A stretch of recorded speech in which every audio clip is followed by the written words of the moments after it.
మా మామ పేరు జంగయ్య, మా ఆయన పేరు గుడాల బాబు. మేము మా అత్త మా మామ కందులు జొన్నలు 70 ఏళ్ళ నుంచి ఉన్నాము మేము భూమి మీద. నా పెళ్ళయి 20 సంవత్సరాలు. నేను వచ్చినాక కూడా మొన్న దాకా 3 సంవత్సరాల దాకా వేసినాం పొలము. మా తాన మేము ఇట్లా వాళ్ళు రేకులు వాతుతారని మేము ఏం చేసినామంటే అది ఒక ఫోటోలు వీడియోలు కూడా తీసుకున్నాం. ఎందుకంటే ఇల్లు కబ్జా మీద కూర్చుంటాటురు, చుట్టుముట్టు మొత్తం రేకులు వాతేస్తురని మాకు భయమైంది. అట్లా అని ఒక ప్రూఫ్ కోసమని చేసినాము. కానీ ఇప్పుడు నిన్న మొన్న మళ్ళీ వర్షాలు పడతాయి, కందులో జొన్నలో పుంటిత్తులు అలుక్కుందామని పోతే మా ఆయనను లోపలికి రానిస్తలేరు. నువ్వు ఒకసారి రా అని నన్ను కూడా పోతే ఆడవాళ్ళని పెట్టి కూడా రౌడీ షీట్లను పెట్టి కూడా మొత్తం ఇది చేసిర్రు. మాకు భయం అవుతుంది, నేను పోను, మళ్ళీ నువ్వు ఉన్న వాళ్ళని పొలం కోసం మా ఆయన ప్రాణాన్ని కూడా తీసుకుంటా అని చెప్తుండు. కానీ వద్దులే, ఎవరితోనన్నా మాట్లాడదాము, ఎంత కాడికైతే అంత కాడికి అవుతుంది అనేసి అనుకున్నాం. కానీ మాకు ధైర్యం జాలతలేదని ఇప్పుడు మేడం దగ్గరకు వచ్చినాం అందరం కలిసి. ఎట్లా చేస్తారో అని మాకు కేసు కూడా పెట్టిరు సార్. మా ఆయన మీద ఒకసారి కేసు పెట్టిరు. ఇప్పుడు దుందాము, అది మొత్తం పొలం అంతా సాఫ్ చేసుకుందాం అనుకుంటే అసలు సాఫ్ చేయనిస్తలేరు సార్. ఇప్పుడు మే నెలలో వర్షాలు పడతాయి, అందులో వేస్తాం మేము ప్రతి సంవత్సరం. ఇప్పుడు 3 సంవత్సరాల నుంచి భూమిని ఇప్పుడు మేము మా మామ చేసింది సార్. నా పెళ్ళి కాకముందు నుంచి మా మామ ఇప్పుడు 70 ఏళ్ళు ఉండు సార్. నా పెళ్ళి అయ్యి ఇప్పుడు 25 సంవత్సరాలు అవుతుంది సార్. నువ్వు కూడా చేసిన, మా మామ చేసిన, మా అత్త చేసి సార్. కుంటి కూర జొన్నలు కందులు అన్నీ పండించారు. కానీ ఇప్పుడు మాత్రం రాణిస్తలేరు సార్. గేట్ కాడికి పోయినా కానీ వాళ్ళు పోలీసులు ఆడపట్ల పోలీసులకు ఒక ఫోన్ చేయాలని మాకన్నా ముందు వాళ్ళే పోలీసులే ఉంటుంది సార్. అసలు ఆడపట్ల పోలీసులు పేదలకు సహాయం చేయాలి కానీ వీళ్ళు వాళ్ళకు సహాయం ఎందుకు చేస్తారో నాకు అర్థం కాలేదు సార్. ఒకసారి పోలీసులతో కూడా నేను గొడవ పడ్డా సార్. అంటే నువ్వు ఈ నుంచి నువ్వు అసలు మాట్లాడకంటే నేను కరెంటు వైరు పట్టుకుంటా, నా పొలం కోసం నేను పానమన్న తీసుకుంటా, కానీ నా పొలంలోకి వెళ్ళి నువ్వు దున్ననిస్తలేరని అంటే సరే అని ఆమెను వదిలేసేయని అప్పుడు ఫోన్ చేసిరు సార్. సుధాకర్కు ఫోన్ చేస్తే నన్ను లోపలికి పోనిచ్చిర్రు, ట్రాక్టర్ లోపలికి కొనిచ్చిరు సార్ పోయిన సంవత్సరం. ఇప్పుడు 2 సంవత్సరాలు అవుతుంది సార్ దున్నక. సుధాకర్ చెప్పినట్టే పోలీసు వాళ్ళు వింటారు సార్. అన్నీ ఉన్నాయి సార్. మోటార్ లేదు కానీ వర్షాలకు పండిస్తాం సార్. మాకైతే లేదు, మాకుంది సార్. మాకున్నది సార్. బోర్ వేసుకున్నాం మేము. బోర్ వేసుకొని కూడా ఇప్పుడు 38 సంవత్సరాలు అవుతుంది సార్. బోర్ వేసుకున్నాం మేము. బోర్ వేసుకున్నాము, అప్పటి నుంచి వరి పండిస్తాం మేము. ఆవులు తెచ్చుకొని దాంట్లో మీద పచ్చగూరలతోటే బతుకుతా సార్. మొన్న పంట కోద్దామంటే గేట్లకేం రానియలేదు సార్. చిన్నగా ఉంది గేటు.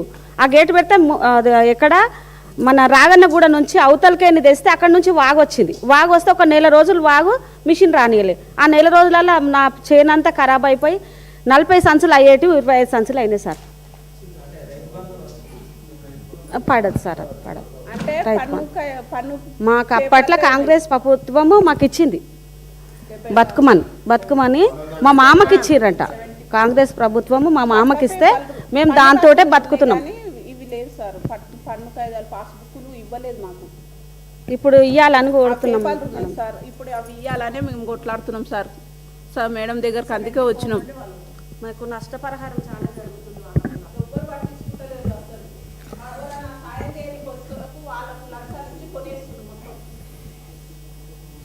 థ్యాంక్ యూ అమ్మా. సో విన్నారు, రైతుల బాధ ఏందో విన్నారు. చాలామంది ఇంకా రైతులు బయట కూడా ఉన్నారు. ఇక్కడ కుర్చీ ఉండదని ఇద్దరిని మాత్రమే తీసుకున్నాం. సో బేసికల్లీ ఈ భూములకు చాలా పెద్ద చరిత్ర ఉంది.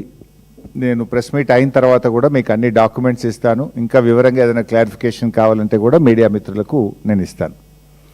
ఈ నాదర్గుల్ భూములకు సంబంధించి ఇది చాలా ఏళ్ళ నుంచి పోరాటం జరుగుతూ ఉంది. నాదర్గుల్ భూములు శివరాజ్ బహదూర్ అనేటువంటి వ్యక్తి ఈ భూములు తనకు చెందినవిగా నిజాం నుంచి తనకు వచ్చినట్టుగా మరి శివరాజ్ బహదూర్ గారు ఈ భూములను చాలా సంవత్సరాల నుంచి క్లెయిమ్ చేస్తూ ఉన్నారు. అయితే శివరాజ్ బహదూర్ గారికి సంబంధించి మరి వేరియస్ కోర్ట్స్లో కేసులు జరుగుతూ ఉండే. 2005వ సంవత్సరంలో ఈ కేసుకు సంబంధించి అప్పటి ఆర్డీఓ గారు రంగారెడ్డి జిల్లా కోర్టులో ఏం చెప్పారంటే, further RDO stated that no declaration under land ceiling laws were also filed by the petitions and this land belongs to government అని 2005లో కూడా చెప్పారు. తర్వాత 2007లో ఈ ల్యాండ్కు సంబంధించి అప్పుడు ప్రతిపక్ష నాయకులుగా ఉన్న చంద్రబాబు నాయుడు లెటర్ ఇది. 2007లో చంద్రబాబు నాయుడు ఉమ్మడి ఆంధ్రప్రదేశ్లో రాజశేఖర రెడ్డి గారు ముఖ్యమంత్రి, చంద్రబాబు నాయుడు ప్రతిపక్ష నాయకుడు. ఇది చంద్రబాబు నాయుడు రాసిన లేఖ, అప్పటి ముఖ్యమంత్రి రాజశేఖర రెడ్డి గారికి చంద్రబాబు రాసిన లేఖ.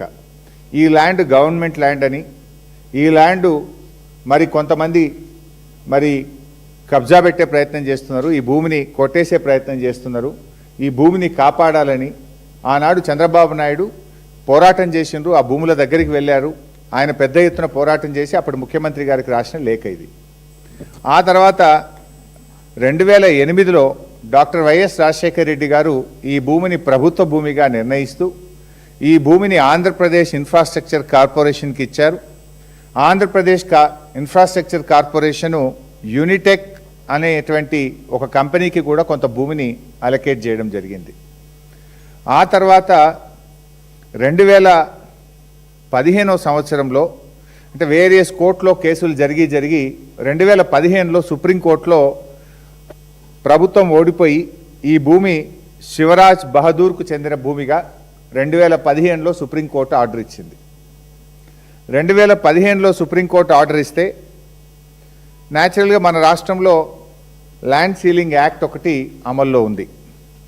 ల్యాండ్ సీలింగ్ యాక్ట్ ప్రకారంగా ఒక వ్యక్తి ఇన్ని ఎకరాల భూమి కలిగి ఉండడానికి లేదు. సో ఈ 373 ఎకరాలు ఒక వ్యక్తికి ల్యాండ్ సీలింగ్ యాక్ట్ ప్రకారంగా ఉండదు. అయితే 2015లో సుప్రీంకోర్టు ఈ భూమి శివరాజ్ బహదూర్కు చెందిన భూమిగా సుప్రీంకోర్టు చెప్తే 2016లో శివరాజ్ బహదూర్ కొంతమందికి ఈ భూమిని అమ్మడం జరిగింది. ఆల్ఫా అనే కంపెనీ, యునైటెడ్ అనే కంపెనీ, ఒమేగా అనే కంపెనీలకు 50 ఎకరాల చొప్పున ఈ భూమిని అమ్మాడు. ఆ కంపెనీలు ఆర్డీఓ దగ్గరికి వెళ్ళి మాకు ల్యాండ్ కన్వర్షన్ చేయండి అని 2016లో బీఆర్ఎస్ ప్రభుత్వం ఉన్నప్పుడు దరఖాస్తు పెట్టుకున్నారు. అప్పుడు 2016లో ఉన్నటువంటి ఆర్డీఓ గారు అసలు ఈ భూమి మీకు అమ్మడం తప్పు, ల్యాండ్ సీలింగ్ యాక్ట్ ప్రకారంగా ల్యాండ్స్ డిక్లరేషన్ జరగకుండా, సీలింగ్ డిక్లరేషన్ జరగకుండా ఈ భూమిని అమ్మే హక్కు రాజ్ బహదూర్కు లేదు, ఈ క్రయ విక్రయాలు చెల్లవు అని చెప్పి ఈ భూమిని 22A అంటే ప్రభుత్వ నిషేధిత జాబితాలో ఈ భూమిని పెట్టడం జరిగింది. 22Aలో పెట్టి ఈ భూమిలో ఎలాంటి క్రయ విక్రయాలు చెల్లవు, ఇది ల్యాండ్ సీలింగ్ యాక్ట్ పరిధిలోకి వస్తుందని 2016లో బీఆర్ఎస్ ప్రభుత్వం నిషేధిత జాబితాలో ఈ భూముల్ని పెట్టడం జరిగింది. దాని మీద వీళ్ళు